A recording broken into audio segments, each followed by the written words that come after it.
This is MSR TV6 15 Minutes News. In the headlines, chikungunya epidemic on the rise, health officials meet with prefect.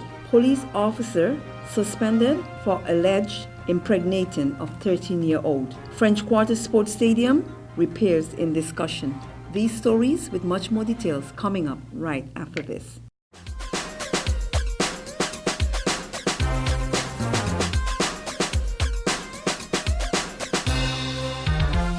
MSR Cable TV, simply the best.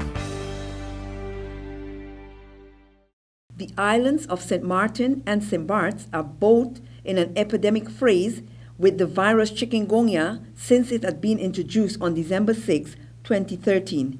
There have been a biological 601 confirmed cases, with the most areas affected on French St. Martin being sandy ground, while the virus has since spread to Guadeloupe, Martinique, and French Guyana. Chikungunya is transmitted by the same mosquito, the Aedes aegypti, that causes the dengue fever. After a trip to Guadeloupe and Martinique, senior officials have now visited St. Martin to make a point on the chikungunya epidemic. On this occasion, they met with several actors involved in the fight against the virus. Thomas Degos, Director of Branch and oversees Olivier Brahic, Deputy Director of the Directorate General of Health, held a press conference on Wednesday at the Prefecture on the status of the epidemic in the Northern Islands. Here is Thomas Degos, Prefect Director General of Branch Overseas, to elaborate more on the status of the epidemic. Nous, on avait trois objectifs en arrivant ici. D'abord, de se rendre compte de l'épidémie telle qu'elle était ici à Saint-Martin, son évolution, la façon dont elle affectait les gens. Aussi se rendre compte de comment on s'organise ici pour lutter contre cette épidémie. Et ça, c'était très important. Le deuxième sujet, c'était d'entendre les acteurs locaux exprimer effectivement leurs besoins et être à l'écoute de ça, être à l'écoute pour savoir quels sont les problèmes auxquels ils font face, quelles sont les difficultés qu'ils rencontrent et quels sont, au point de vue des compétences, des ressources, du matériel et des équipements, les besoins qui pourraient surgir. Le troisième objectif, c'était qu'on a tous à apprendre les uns des autres. À La Réunion, ils ont connu le chikungunya en 2006. Il faut qu'on puisse tirer parti de cette expérience, tirer parti de l'expérience que vivent nos amis en Martinique, en Guadeloupe et ici pour apprendre les uns des autres. Et à Saint-Martin, il y a des choses qui sont faites qu'on peut aller expliquer ailleurs pour lutter ensemble contre cette épidémie. Voilà un petit peu l'objet de notre déplacement. Alors après, sur les moyens, il y a déjà 2 médecins épidémiologistes qui sont venus en renforts nationaux sur place, qui ont déjà été remplacés une fois et qui le seront puisque c'est nécessaire. Et aujourd'hui, nous sommes arrivés avec une infirmière de santé publique que l'EPRUS, l'établissement public de réaction aux urgences sanitaires, a dépêché avec le ministère de la Santé et le ministère des Outre-mer afin de pouvoir ici apporter une réponse supplémentaire à l'appui des équipes locales qui sont chargées de gérer cette épidémie. Et puis il faut savoir que déjà on n'avait pas attendu le plan national ici pour s'organiser. Vous avez une infirmière du centre hospitalier qui a été détachée auprès de la direction territoriale de l'ARS afin aussi de lutter contre cette épidémie. Donc les équipes se mettent en place et les renforts arrivent. Est-ce qu'il y a lieu d'être inquiet par rapport aux proportions éventuelles que l'épidémie peut prendre ? Déjà, on constate que le simple fait de s'organiser donne une bonne idée, un bon aperçu de la mobilisation générale. Et je crois que la chose qui reste à faire, c'est que cette épidémie, c'est chacun d'entre nous qui pouvons lutter contre elle. C'est pas simplement l'hôpital, c'est pas simplement la lutte antivectorielle, bien sûr c'est ça, mais c'est chacun d'entre nous. Le moustique, c'est l'eau. C'est l'eau dans laquelle se développent les gîtes larvaires. Moins il y a d'eau, mieux c'est. Mais si on est obligé de garder de l'eau chez soi, il y a des moyens pour pouvoir limiter la prolifération du moustique en couvrant les fûts et les citernes avec des couvercles grillagés que l'ARS peut mettre en place et qui sont beaucoup plus efficaces que les couvercles qu'on mettait habituellement, qui sont efficaces contre les feuilles, contre les petits animaux, mais pas forcément contre les larves de moustiques. Et donc il y a bien des réflexes à prendre en compte, y compris, j'allais dire, dans la vie de tous les jours et dans les comportements. C'est en changeant nos comportements qu'on va pouvoir lutter contre l'épidémie. Ici, on connaît bien la dengue, on est habitué. Mais le chikungunya, c'est le même vecteur, c'est le même moustique, c'est la même façon de se transmettre, mais ce n'est pas la même pathologie. Et c'est pour ça qu'il faut qu'on révise ensemble nos comportements et la façon qu'on a de lutter contre cette épidémie, puisque c'est une variable supplémentaire, c'est une pathologie nouvelle qui se développe.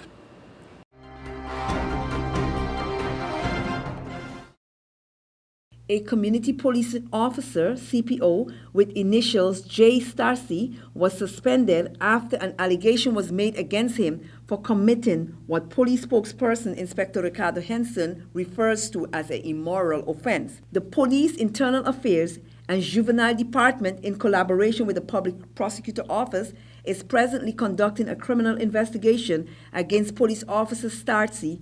However, in the meantime, the officer has been suspended and access to all buildings occupied by the police department is denied, and the area which the suspended community police officer was assigned to has been taken over by another officer. According to police spokesperson Inspector Ricardo Henson, the investigation is quite sensitive, seeing that it involves one of their very own, and that no other reports concerning the case will be given until the investigation concerning the suspended police officer is completed.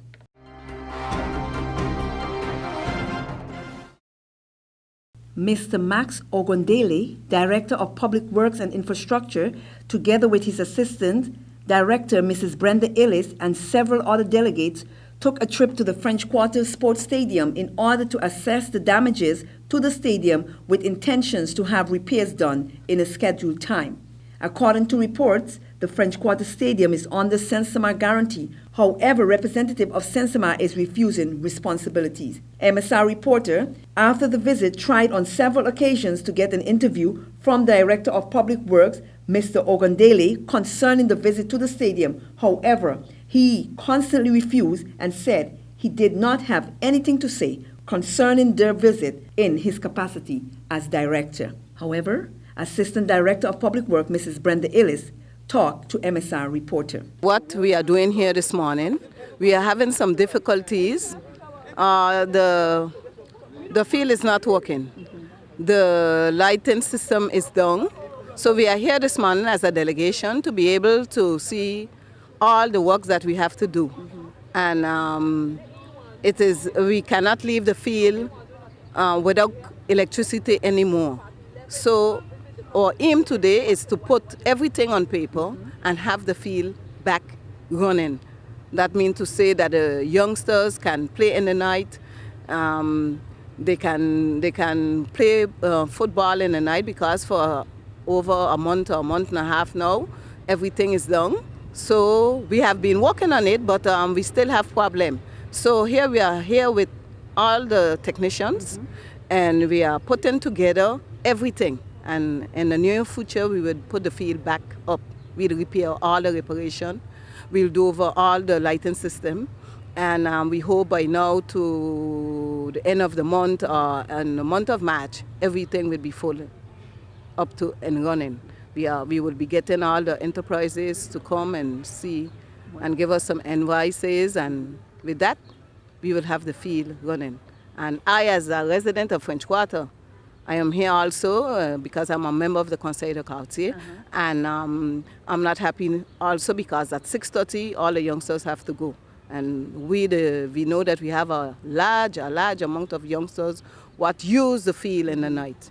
And I would be very happy if the government can just come and do what they have to do as quick as possible to get the children back on their field, and that they can be able to play volleyball, basketball, just as they used to do. President of the French Quarter District, Mr. Patrick Stephen, also expressed his disappointment concerning the entire repairs to the stadium and why the cost should be placed on the collectivity. Here is Mr. Stevens. They're here to evaluate the état de lieu de St. France, the condition of the field, to see the necessary work that needs to be done. And as you can see, there's a lot of work that needs to be done. Leave it up to me, I'll just knock down the whole thing and start fresh. But at the end of the day, there's money involved, where the responsibility lies, who has to pay for it. The field is supposed to still be under guarantee by the Sensema, but you know when you have to pay, there's always, everybody else want to find the smallest loophole where they can get out of paying. And at the end of the day, who's suffering is the community. You know, we want it fixed, yes, but we don't want a rush job neither. And we don't want extra burden of expense to come on the collectivity if something is still under the guarantee of the SIMSAMA. Everybody have to assume the responsibility. So basically, like I said, the visit is going pretty good. And I hope that it doesn't just go good, but we see some positive results that comes from it. Mr. Stevens, we see that a lot of sports is being played here on the field. They have different sections. And how long has this field been down, and what effect is it having on the young people who use this here? This field has been, at least our commission, at least 10 years. Optimal usage, okay? As you can see, the fencing, terrible. We have children that get injured here already, okay? We have the football pitch. I don't want to talk about that. That is just depressing just to talk about it. The exits, half of the exits are closed off. They use one exit, so it's also a security problem. The field, right where I got to put penalty, there's 2 big holes on each part of the field. The netting, the basketball court. There's so much areas that needs attention. The lighting. The light in the night here is just like playing in the afternoon time when the sun almost set because there's practically no light. So there's a lot of work that needs to be done. At the end of the day, I don't want the collectivity, SIMSAMA, whoever, to come out, do the necessary repairs if it is not simultaneous with guardianship of the field. In other words, if you're going to fix the field, fix the stadium, they have to have a management in place to ensure that somebody opens up the gate and closes the gate and remain at the site for the entire duration that the field is being used. You can't open it, go about your business, abandon it, because 2 weeks later, the stadium is going to be right back square one. So the repairs have to come hand in hand with management of the whole stadium. So we don't want to be come back here 5 years, talking about thousands of dollars of repair when we could invest a couple of $100 to have somebody, maintain the field. And I think that is part of the problem. We want to do things patchwork. And I was discussing there a while ago, the collectivity all of a sudden want to get this field up and running quick as possible. That's not the point. We don't want to fix quick. That was one of my questions. What triggered this Exactly.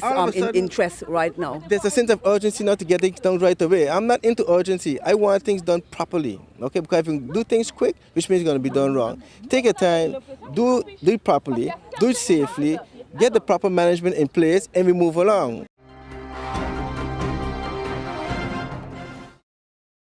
Five suspects, including 4 police officers of the former police force of St. Martin, St. Eustatius and Sabre, is scheduled to go on trial on February 17, 2014 for the alleged involvement of the election fraud vote rigging case, which is named Masbango. The investigation concerned possible irregularities in the first national elections in St. Martin on September 17, 2010, and the investigations carried out by the national detective became complete on February 14, 2013. The suspect initials are RCHJ, CC, ARWM, and a woman with initials GPW. A United Party UP representative with initials AH will also be on trial. This is according to a press release from the Public Prosecutor's Office.